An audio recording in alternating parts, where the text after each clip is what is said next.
बहिणींनो, काळजी करू नका, ज्यांच्या आले नाहीत त्यांच्याही खात्यात आता पैसे येणार आहेत. आपल्या सरकारने लाडकी बहीणचा कार्यक्रम सुरू केला. आमच्या बहिणींना पैसे मिळाले की नाही? ज्यांना मिळाले हात वर करा. ज्यांच्या खात्यात पैसे आले हात वर करा. बघा, सगळ्या बहिणींच्या खात्यामध्ये पैसे आले आहेत. बहिणींनो, काळजी करू नका, ज्यांच्या आले नाहीत त्यांच्याही खात्यात आता पैसे येणार आहेत. आणि पुढचे 5 वर्ष सातत्याने येणार आहेत. कारण आम्हाला माहिती आहे तुमच्या आशीर्वादाने पुन्हा एकदा आपलं सरकार येणार आहे. 5 वर्षांनी पुन्हा तुम्ही आशीर्वाद दिला की पुन्हा 5 वर्ष हे पैसे आपल्या खात्यामध्ये येणार आहे. पण एक गोष्ट मला तुम्हाला सांगितली पाहिजे, महाविकास आघाडीची नियत कशी आहे. महिलांना 1500 रुपये दिले तर यांच्या इतकं पोटात दुखतंय, हे उच्च न्यायालयामध्ये गेले.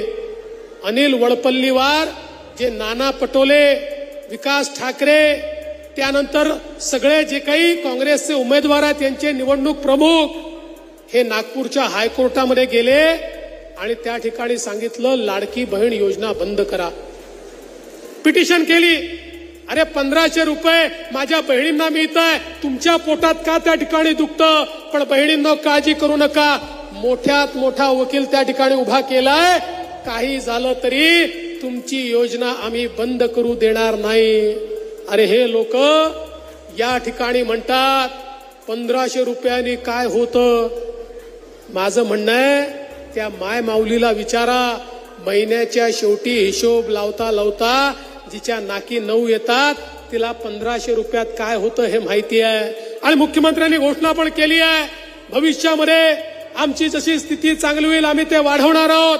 पण माझा सवाल, हे जे विचारतायत 1500 रुपयात काय होतं, त्यांना इतकी वर्ष तुम्ही राज्य केलं, आमच्या लाडक्या बहिणींना फुटकी कवडी देखील तुम्ही दिली नाही.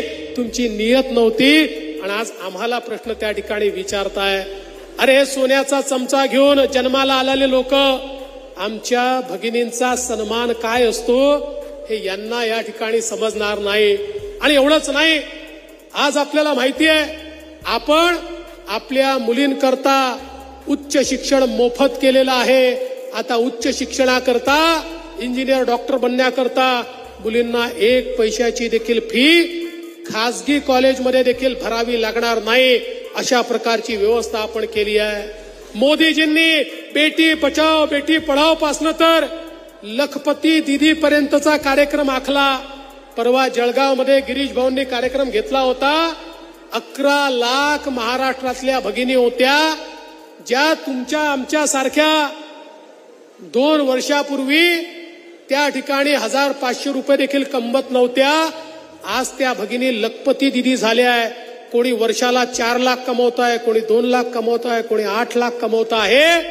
मोदीजींनी सांगितलं देशामध्ये 3 कोटी लखपती दिदी बनवायच्या आहेत. आम्ही ठरवलाय पहिल्या टप्प्यात महाराष्ट्रात 25 लाख आणि मग 1 कोटी आमच्या भगिनींना लखपती दिदी बनवायचं आहे. म्हणजे वर्षाला त्यांचं स्वतःचं इन्कम प्रत्येक वर्षी 1 लाखापेक्षा कमी असणार नाही. अशा लखपती दिदी आपण त्या ठिकाणी तयार करतो. आणि तुम्हाला आश्चर्याची गोष्ट सांगतो, आमच्या भगिनींना 50% तिकीट केलं. एसटीचे लोक आमच्याकडे आले, म्हणाले हो एसटी तोट्यामध्ये जाईल. त्यांना माहितीच नव्हतं भगिनींची ताकद काय आहे. एवढ्या भगिनी प्रवास करायला लागल्या, तोट्यात असलेली एसटी फायद्यामध्ये आली. ही ताकद आमच्या बहिणींची या ठिकाणी आहे.